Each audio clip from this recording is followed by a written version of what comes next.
hata kuongea sana, kwa sababu mtoto wangu alikuwa ni mzima, ana mke na watoto 4. Lakini leo nitamwambia nini Mungu? Kwa siku moja nilimwambia Mungu, sema neno moja tu, mtoto wangu apone na mimi nitapona. Kwa sababu yalikuwa yameshakuja maongezi makubwa mabaya, ila Mungu, wewe ndio unayenijua msimamo wangu na Mungu. Amen. Tangu nizaliwa kwa mama yangu na baba yangu sijaweza pinda. Lakini kuna siku moja niliambiwa neno baya sana. Nikamwambia labda najua tatizo la huyu mtoto wangu niliyemzaa mimi. Niliyemchukua miezi 9. Nikamzaa. Nikaambiwa labda najua kuna kitu najua kuhusu mtoto wangu. Lakini Mungu, wewe ndio unayenishuhudia. Kama nimewahi kupinda, Mungu ni uwe hapa kanisani hivi leo. Kweli kipekee mimi namshukuru Mungu sana. Nimemwona Mungu katika kanisa hili. Yesu.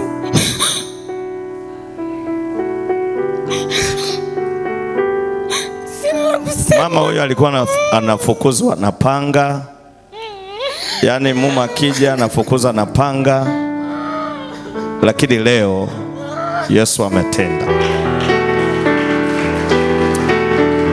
Tumshangilie Bwana Yesu kwa makofi. Basi Mungu akubariki.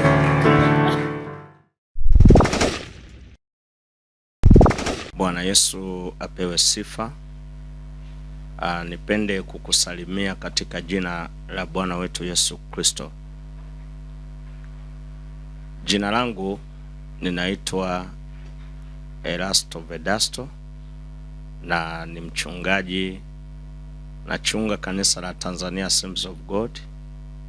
Tunaliita TAG Uponyaji, na kanisa hili lipo hapa Arusha Usaliva. Mungu amekuwa mwaminifu kwetu na tumemuona Mungu akiendelea kutusaidia. Lakini kabla sijasema hili ambalo nataka kulisema, nipende kushukuru sana kwa ajili ya NY TV. Wamekuwa wabaraka sana kwetu.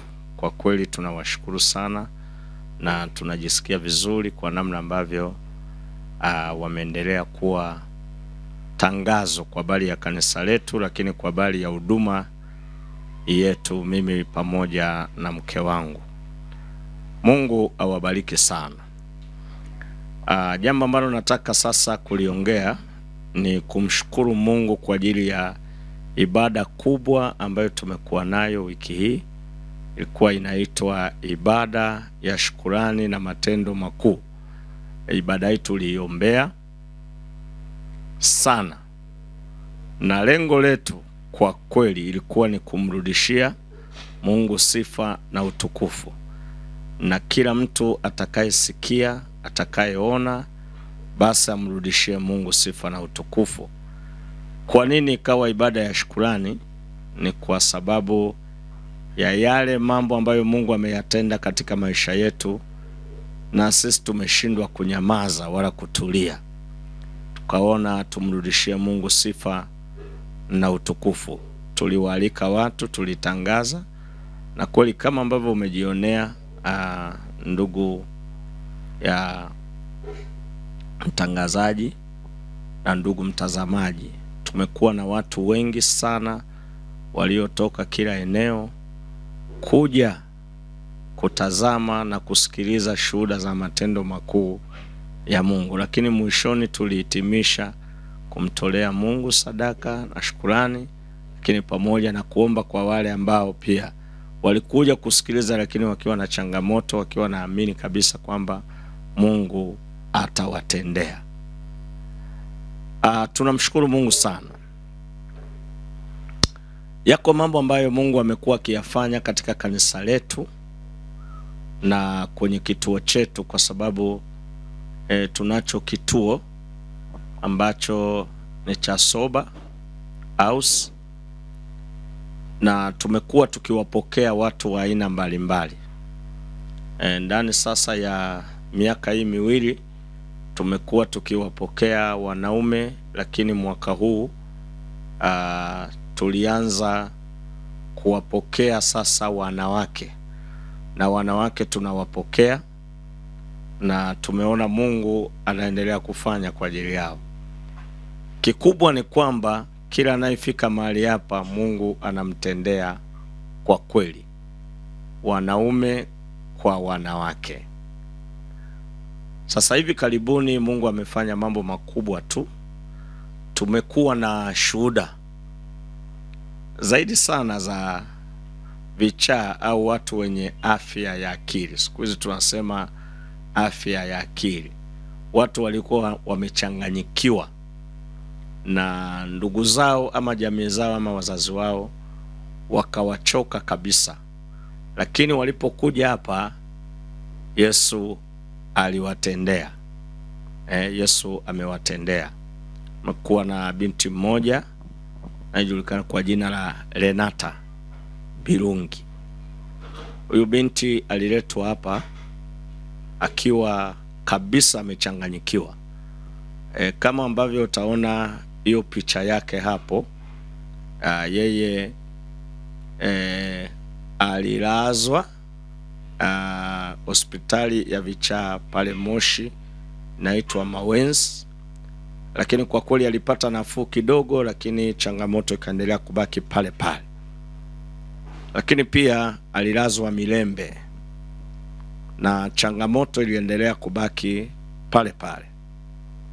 Lakini pia alitoka hapo, kama anavyoeleza mwenyewe kwenye ushuhuda wake, mama yake anaeleza walitembea kwenda kwenye vituo vingi vya maombezi, lakini bila mafanikio. Walienda kila mahali bila mafanikio. Na baadaye mama huyo alipata namba kwa mtu, akanipigia, na basi kwa kuwa kwao ni Arusha, nikamwambia kwa kuwa anatoka Dar es Salaam, maana amefikia mwisho, anatoka Dar es Salaam kurudi Arusha, basi nikamwambia anapofika tu pale Usaliva ashuke na mtoto, alafu mimi nijionee huyo mtoto namna alivyo. Baada ya kufika hapa ofisini, ndugu mtazamaji, hali ilikuwa mbaya ya huyu binti. Kwa sababu alikuwa anatoa matusi, alikuwa haogopi chochote, na alikuwa anaonyesha kabisa maneno ya kuchanganyikiwa. Nilipomtazama nikamhurumia huyu mama, nikasema huyu tutabaki naye kwenye kituo. Japokuwa mama huyu hakuwa na kitu chochote kama fedha, lakini tuliona tubaki naye, na nikaanza kuwahudumia kama watoto wangu, kama ndugu zangu. Hawakuwa na chochote, na tulibaki naye, na tuliendelea kuona uponyaji hatua kwa hatua. Na hivi ninavyoongea, binti amepona na amekuwa na yeye katika shukrani hii. Anamshukuru Mungu kwa yale ambayo Mungu amemtendea. Kiukweli ukiwa kwa nje ukasikia ile hodi ya vichaa, wewe mwenyewe unaanza kuchanganyikiwa. Lakini saa naingizwa, unaangalia na yale mazingira. Mimi nilimwacha pale, lakini narudi asubuhi nakuta wale vichaa wamemvua nguo zote, mpaka soksi, mpaka yani nguo zote, yuko uchi na baridi. Yani inabidi sasa mimi nimvue kichaa yule nguo zake alafu nimvalishe. Lakini imani yangu mimi, pamoja na kuhangaika na watumishi, imani yangu ilikuwa inasema kwamba Mungu ndiye atakayemponya.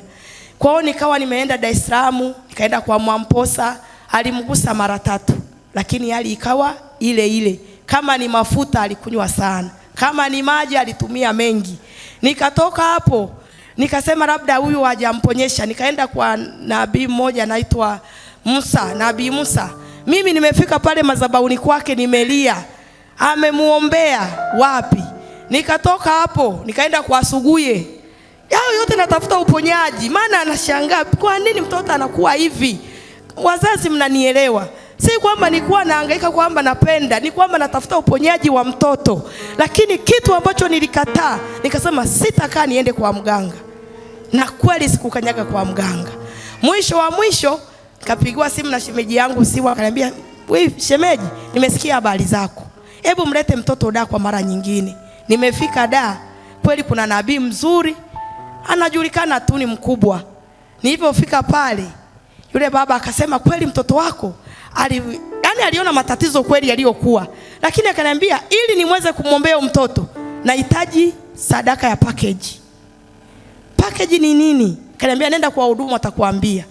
Nilivyofika akaniambia package, mama unashaambiwa matatizo yako, package ni sadaka ambayo shilingi 498,500. Nakumbuka nimetoka Dodoma, nimeshamaliza hela zote, sina chochote. Ndugu wote wenyewe ndo kama hivyo wameshachoka. Nafika mahali wanachoka, si kwamba wanachoka kwa sababu ni kitu cha muda mrefu. Mwisho wakasema huyo nabii sasa akaona jinsi ninavyobishana na wahudumu wake, akawaambia mtoeni nje na mtoto wake, maana anatuharibia biashara. Kumbe ni kazi ambayo watu wanavuna nini? Pesa. Na sio mimi wa kwanza, watu wanaliwa kweli pesa pale. Walinitoa nje na mtoto wangu wa vulana 6, ni watumishi wa Mungu. Wakanitoa nje ya barabara kabisa, nikatafutiwa bajaji, nikatoka nikaondoka nilikokuwa nimefika kwa mwenyeji wangu. Lakini tarehe 5, siku ya tarehe 5 Pasaka, ndio siku mtoto wangu alifunguliwa. Tunamshukuru Mungu sana, kwa maana kwamba alikuwa ni kichaa kabisa, lakini Yesu ameyaponya maisha yake na Yesu amemponya. Hivi ninavyoongea unaweza ukasikia sauti yake kwenye shukrani na kwenye ibada yetu ya Jumapili. Alikuwa anamshukuru Mungu kwa yale yote ambayo Mungu amemtendea. Tunamtukuza Mungu sana. Lakini baada ya Mungu kumponya huyo, alitokea binti mwingine anaitwa Beth kutoka kule Ukelewe. Ndugu yake aliponiona nikiwa na ubiri na kufundisha kwenye kanisa letu la Tumaini pale Chekereni, ambapo ni kwa mweka hazina wetu wa jimbo la kanisa letu la Arusha Mashariki.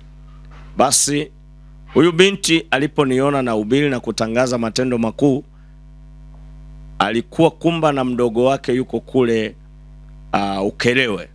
Kaniambia, mchungaji, naomba nimlete mdogo wangu. Kamwambia ana shida gani? Akasema hawezi kutembea, hawezi kusimama, lakini pia ni bubu. Kwa maana kwamba alifika mahali kabisa sauti ikawa haitoki. Kwa hiyo sasa akaamua kwenda kumleta kwangu. Mimi sikumtia moyo sana kwamba amlete huyo binti, kwa sababu hali aliyoniambia ilikuwa mbaya. Na kama mtu ni bubu, kama mtu atembei, kama mtu asimami, anategemea nguvu ya Mungu. Lakini binti huyu alikuwa na imani sana. Akaondoka akaenda Ukelewe, akamleta mdogo wake. Alipofika tulimpokea. Hali haikuwa rahisi. Aliendelea kupata shida sana. Alikuwa amevimba mwili mzima, lakini pia alikuwa haongei, lakini pia alikuwa ni mtu ambaye anakaa kama zezeta fulani hivi.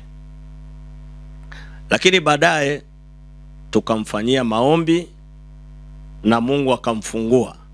Pale kanisani nilimuita akaja mbele. Wakati nimenyosha mkono nikiwa namuombea, basi binti huyu tukashangaa. Mimi nikasema nitasimama naye nimshikilia, alafu baadaye nitamwachia. Nilikuwa naisikia ndani yangu kwamba nitamwachia alafu nione kitakachotokea. Lakini niliposimama naye sasa ili nifanye ile hatua yangu, na mimi nikaifanya kwa uoga. Yaani kuna kitu kinasema na mimi sasa, ukimwachia kianguka itakuwaje? Lakini nikasema nitamwachia. So wakati naachisha mikono yangu namna hii, sikuachisha kwa nguvu. Yule binti akanishika koti langu. Kwa hiyo nikaanza kugombana naye, namwambia niachie, mimi ndiye daktari wa kiroho, ukinisikiliza utapona.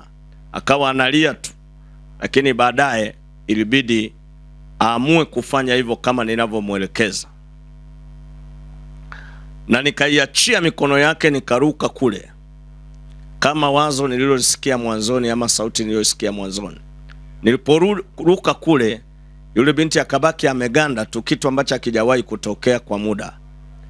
Baada ya kuruka kule, yule binti akaendelea kusimama. Nikamwambia endelee kufanya mazoezi ya kutembea, nikamuonyesha mahali atakapofika, na nikasema ukifika hapo basi Mungu atakuwa amekutendea. Kwa hiyo akawa anasema naona anakataa kufanya hivyo, ikabidi nimuache hapo niendelee kuhubiri, lakini akaendelea kufanya hayo mazoezi ili aweze kutoka pale. Ndugu msikilizaji na mtazamaji, kilichoendelea baada ya kutoka kanisani, alianza kushika ukuta wa kanisa, anatembea, wanamwambia kiri kwa jina la Yesu, lakini alikuwa hawezi. Baadaye, baada ya siku kadhaa, binti aliendelea kutembea, na kama mtakavyomuona alitembea kabisa, na Mungu akamponya hiyo hali yake ambayo ilikuwa inamtesa ya kuto kutembea. Lakini kumbuka, akabaki kuwa bubu. Baada ya kupita wiki 2 akawa anajisikia vibaya, nikamwambia wamlete nyumbani. Nikaanza kuomba naye pale nyumbani, na wakati nikiomba nilishangaa yule binti anaongea. Haya, kwa nini mlikamata ulimi wake? Haya, aga muondoke. Aga muondoke. Tamka, tutarudi tena. Tamka haraka sana. Vitu vyake ni vipi? Vitu vyake ni vipi?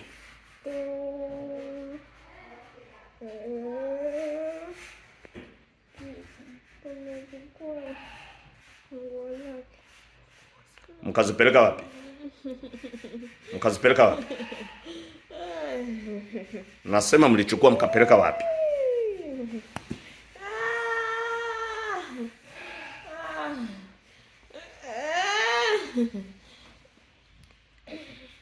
Toa kila kilicho cha kwenu, muondoke. Toa kabisa, toka kwenye miguu, kila mahali, kila mahali, kila mahali. Kwa nini hamtaki asome? Kwa nini hamtaki asome? Kwa nini hamtaki asome? Ninakuuliza jibu. Kwa nini hamtaki asome? Kwa nini? Nasema kwa nini? Kwa nini hamtaki asome? Ondoke hapo, ondoka. Ondoka jumla. Jumla.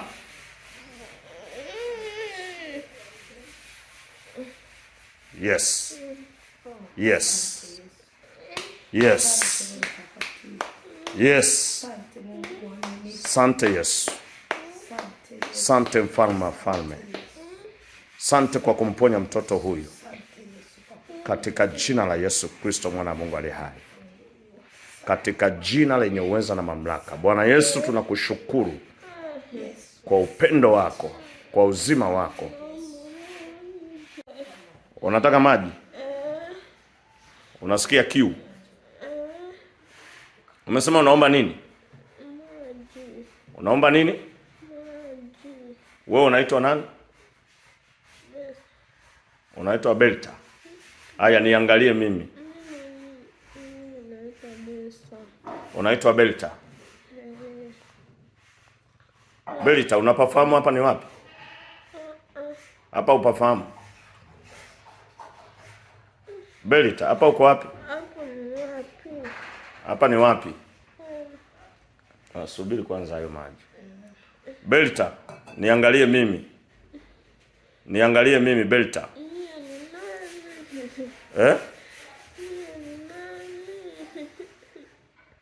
Wewe utufahamu? Mama mchungaji, njoo. Wewe hujawahi kutufahamu sisi. I say. Kwani wewe ulikuwa wapi?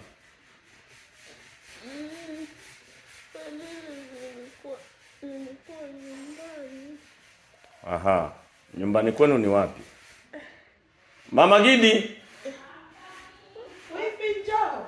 Hapo ni wewe. Njoo. Kwani hapa uko wapi? Haujui? Nyumbani kwenu ni wapi? Nyumbani kwenu ni wapi? Ni Mwanza. Mwanza sehemu gani? Ukerewe. Na ujue hapa ulikuja lini? I say. Pole sana.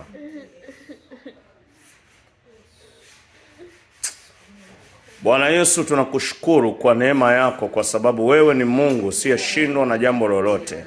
Tunalibariki jina lako na tunakupa sifa na utukufu. Asante kwa sababu ya kumponya huyu binti. Asante kwa sababu umemrudishia sauti. Asante kwa sababu umerudisha uzuri wake. Bwana, tunakurudishia sifa na utukufu na heshima. Jina lako libarikiwe, lipewe sifa na utukufu katika jina la Yesu. Sasa funga macho yako alafu tutakwambia. Funga macho yako nikuombee. Hebu sema Bwana Yesu ukiwa umefunga macho yako. Tamka tu kwa sauti tu, usiogope. Sema Bwana Yesu, nakuja mbele zako. Kuanzia leo nimetubu. Nisamee na uniponye kwa jina la Yesu. Hivi ninavyoongea na wewe, binti huyu anaongea kwa kinywa chake kama ambavyo utamsikia, anaongea kabisa. Na sasa wakati hajakaribia kuongea, wakati hajaongea tukagundua pia kwamba alikuwa na mimba. Hiyo sasa ndio ilinishangaza sana, kwamba binti wa namna hii wazezeta hivi lakini bado anayo mimba. Sasa hii kitu ikaniogopesha sana, nikawa ninaangalia nini kitatokea sasa. Kauliza kwa marafiki zangu na ndugu zangu na washauri wangu wa karibu, tukashauriana kwamba binti huyu arudi, hatuwezi kukaa naye. Wakati ninajiandaa kumrudisha, ndipo nikapokea simu kutoka kwa mama yake. Maana alipata taarifa, alipewa taarifa kwamba Bertha anarudi. Na huyu mama yake, yeye ni shangazi yake kwa sababu wazazi wake walishafariki na huyu binti. Kwa hiyo nikasikia kitu cha ajabu sana. Huyu mama akasema ukimleta huku mimi nampeleka kwa waganga wa kienyeji, kana kwamba ananikomoa kwa namna moja ama nyingine. Akasema mlete nimpeleke kwa waganga wa kienyeji. Unaweza kuona ndugu yangu unayenisikiliza. Baada ya kuongea maneno hayo, niligundua huyu Bertha hawezi kupata uzima na uponyaji wowote pale. Kwa hiyo nikaamua kubaki naye. Nikaamua kwenda polisi, dawati la jinsia na mtoto. Na mshukuru Mungu sana hawa watu kituo cha polisi pale kwenye kitengo cha jinsia na dawati na jinsia ya mtoto wakanipokea, wakanisindikiza hospitali. Binti akapimwa na akapata huduma zote za mwanamke mjamzito, kwa kweli bila kutoa shilingi. Ninamshukuru Mungu kwa kazi hiyo ambayo ilifanyika, lakini mpaka anafikia kujifungua Mungu amemsaidia.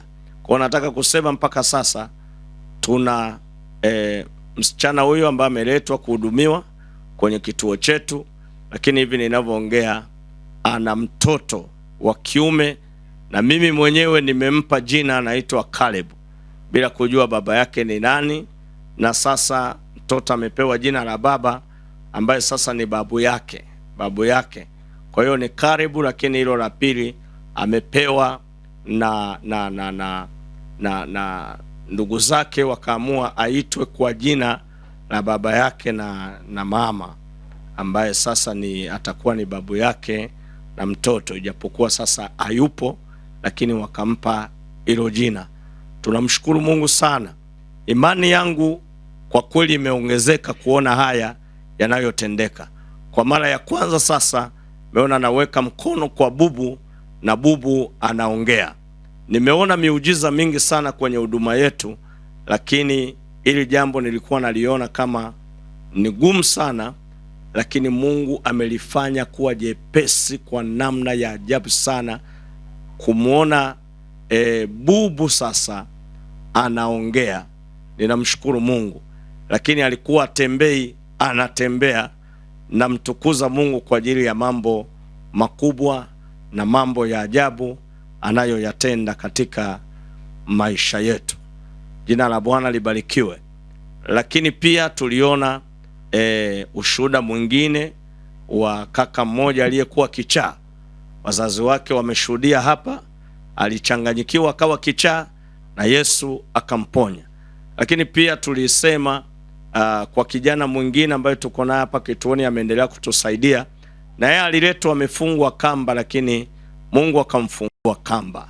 Lakini pia tumemuona kijana mwingine ambaye yeye alikuwa anaishi kwenye maisha ya kuchanganyikiwa kutoka kule Tanga, na Mungu kwa kweli ameyaponya maisha yake.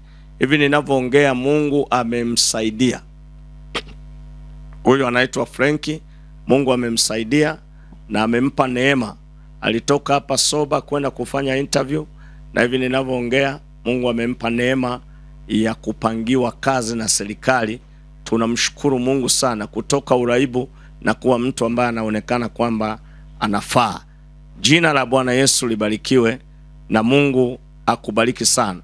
Jambo ambalo sasa nataka kulitangaza ni kwamba hapa kanisani, kanisa la TAG Uponyaji, tunacho kituo kinachopokea waraibu wa kike pamoja na wa kiume.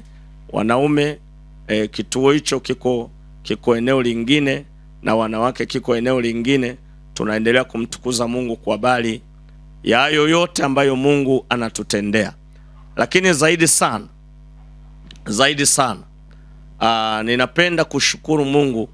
Hii miujiza inapotendeka sio ya kwangu mimi mwenyewe peke yangu, isipokuwa tunaangalia yale ambayo yanatendwa na Mungu. Ni ajabu sana, kwa sababu Mungu amekuwa akitupa watu wa kusimama pamoja na sisi.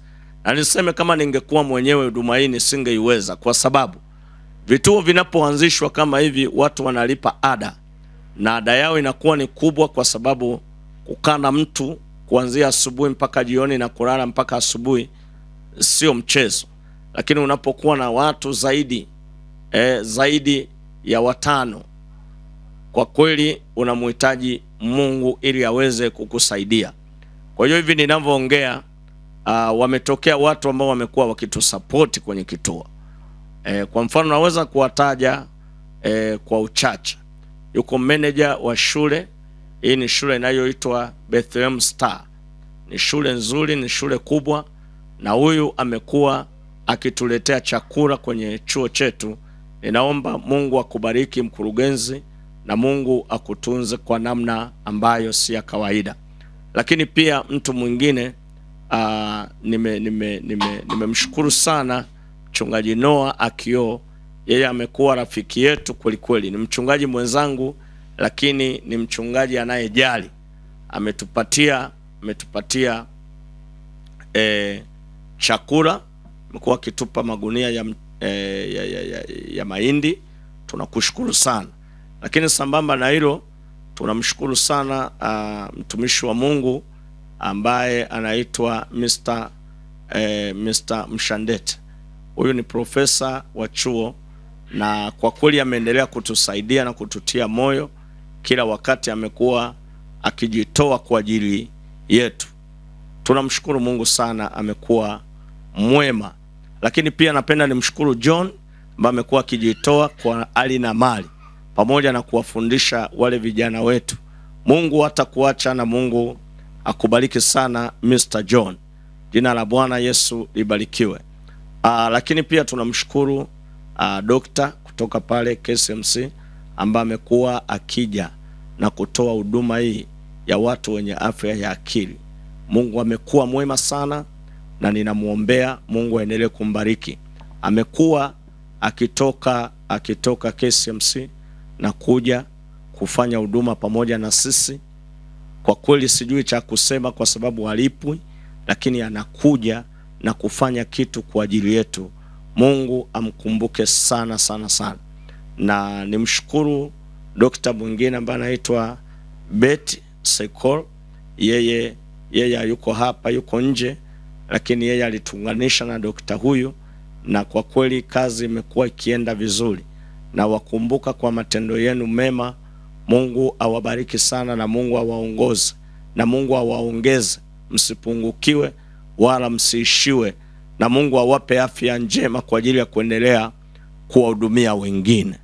Na tunamshukuru Mungu sana kwa ajili ya kanisa la TAG Uponyaji, kwa wazee wa kanisa na watu wengine ambao wamekuwa wakitutia moyo na kutushika mkono kwa namna ya kipekee zaidi sana sana sana sana. Na hii kwa kweli ina umuhimu mkubwa. Ninamshukuru mke wangu Esther. Esther amekuwa wa baraka sana kwangu. Wale wote mnaofuatilia, tumesema muujiza ulianzia hapa. Esther ambaye ni mke wangu, Mungu alimponya HIV, alimponya ukimwi kabisa, na hivi ninavyoongea ni mzima, na Mungu amemsaidia kwa namna ya kipekee.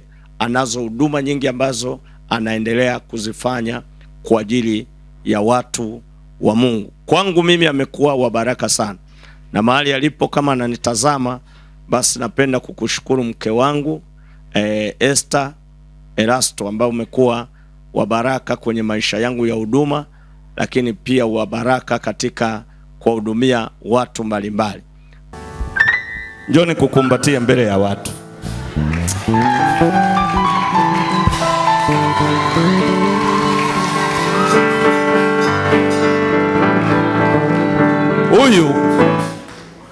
Huyu angekuwa kama wanawake fulani nao wajua nisingefanya hii kazi, na nitawatangazia kanisa tumpe surprise siku moja. Sasa hivi anahudumia katoto, utafikiri ni katoto ka Gideon. Yani anahudumiwa mtoto, anahudumiwa. Na binti amefurahia, anajisikia vizuri. Jamani, mngeona ile picha ambayo alikuja nayo huyu mtoto, alikuwa kama bibi kizee kabisa. Shetani anavyojua kuharibu maisha ya watu, lakini leo kamependeza. Ni hapa. Galia huyu binti alipokuwa amefikia kujifungua huyu Beltha kutoka hapa kituoni, mama mchungaji alimchukua, na hivi ninavyoongea yuko nyumbani anakula uzazi, na mke wangu anamhudumia kama mtoto wake. Baada ya kuona hakuna msaada mwingine wowote kutoka kwa ndugu, tunaanza kuzifanya hizi huduma ambazo sio huduma za kawaida, lakini ni huduma za kujitoa. Na hata hivyo, labda niweze kusema hivi, tunapokuwa tunawahudumia hawa watu, hatuna msaada mwingine wowote. Tulianzisha kwa ajili ya watu walipie, lakini tunashindwa kuwalipisha kwa sababu tunapata watu sisi wa kuokota. Yani yule ambaye alishakatiwa tamaa na wazazi, hawamkumbuki tena. Wamesema labda ikiwezekana afie huko kwa ajili ya vitu walivyokuwa na vifanya, lakini tunapokutana nao Mungu anawasaidia na wanafanya vitu vizuri sana sana sana katika maeneo ya kituo, lakini pia wanaanza kufanya huduma. Hivi ninavyoongea yuko kijana ambaye walikuwa wamemchoka sana wazazi wake, anaitwa Abeli. Tumekaa naye kwa muda wa kutosha. Hata ulipoisha muda wa kurudi nyumbani, aliniambia, mchungaji, mimi naona shukrani yangu nimtumikie Mungu. Nikakaa naye nikagundua ana huduma ndani yake. Tumempeleka chuo, hivi ninavyoongea yuko anasoma chuo cha uchungaji, yuko Ngaramtoni hapa chuo cha hapa Arusha, na kwa kweli tunafanya naye huduma. Sasa amekuwa msaada wangu mzuri sana. Kwa hiyo ninataka niseme Mungu anabadilisha. Jina la Bwana Yesu barikiwa. Sasa tunapokutana na mazingira kama hayo, tunakuwa tunahitaji Mungu atutokee kwa namna moja ama nyingine kupata mahitaji ya kuwatunza hao watu. Sasa basi, naomba unisikilize kwa makini mahali popote ulipo. Nimegundua mtu anayepanda hapa anapanda kwenye udongo mzuri. Niwakaribishe. Kama kuna mtu, kwanza una kijana anayekusumbua, una binti anayekutesa, na unaona kama angepata msaada. Ninajua ninavyoongea hivi watu wananiambia ameshaenda kwenye kituo cha soba huku na huku, lakini hakujatokea muujiza. Nataka nikukaribishe kwenye kituo chetu. Mungu amekuwa akitenda mambo makubwa na ya ajabu. Lakini pia niwakaribishe wale ambao wamefungua mlango kwa ajili ya kusapoti kituo. Kuna vitu vingi tunavyovihitaji. Bado tunahitaji chakula, ijapokuwa Mungu amekuwa mwaminifu, vijana hawajawahi kukosa chakula. Unaweza ukatusaidia chakula kwa maana ya mahindi, kwa maana ya mchele, kwa maana ya maharage. Na vijana hawa wakiwa wanatumia chakula hiki, wewe Mungu atakukumbuka na kukubariki kwa namna ya ajabu na ya kipekee. Na ikiwa unataka kuwasiliana na sisi, ama inaweza ikawa fedha, unaweza ukaituma kwenye namba hii ya 0756 49 80 83 na tutaipokea na itakwenda kwenye kusudi lililokusudiwa.